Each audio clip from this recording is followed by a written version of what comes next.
อีกแล้วข่าวเศร้าที่เป็นเรื่องจริงเครื่องของทุกสิ่งสูญหายไปในพริบตานำท่วมเมืองนานนครหลวงพระบางลือสาสรรพสิ่งนานาสุดจะเอ่ยออกมาได้เลยก็ได้แต่ขอวอนฟ้าให้ช่วยสั่งฝนหยุดโหยห้ำลงโปรดสงสารและช่วยเมตตานำป่าทั้งเทเปเพบ้านเฮือนหลังคาเส้นเวทนาน้ำตาหลั่งมาท่วมใจ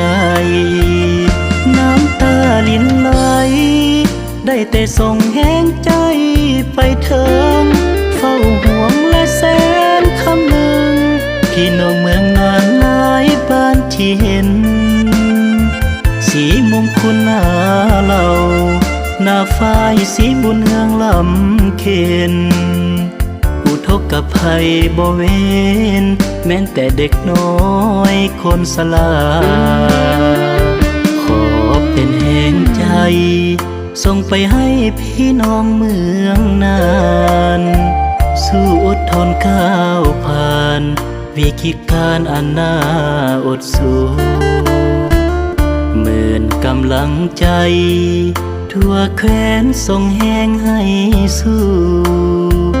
พร้อมจะอุ้มสู้น้ำใจสวยเหลือเยียวยา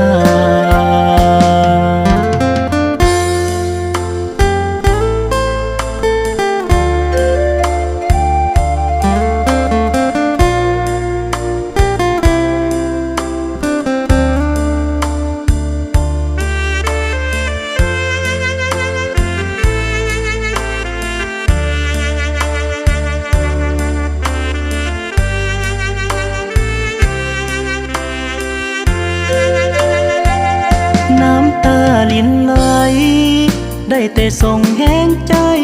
ไปเถิงเฝ้าห่วงและแสนคำนึงพี่น้องเมืองนานหลายบ้านที่เห็นสีมงคลหน้าเหล่าหน้าฝ้ายสีบุญเฮืองลำเข็นอุทกภัยบ่เว้นแม้แต่เด็กน้อยคนสลาเป็นแห่งใจส่งไปให้พี่น้องเมืองนานสู้อดทนก้าวผ่านวิกฤตการณ์อันน่าอดสู้เหมือนกำลังใจ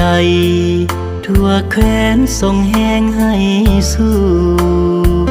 พร้อมจะอุ้มสู้น้ำใจสวยเหลือเยียวยา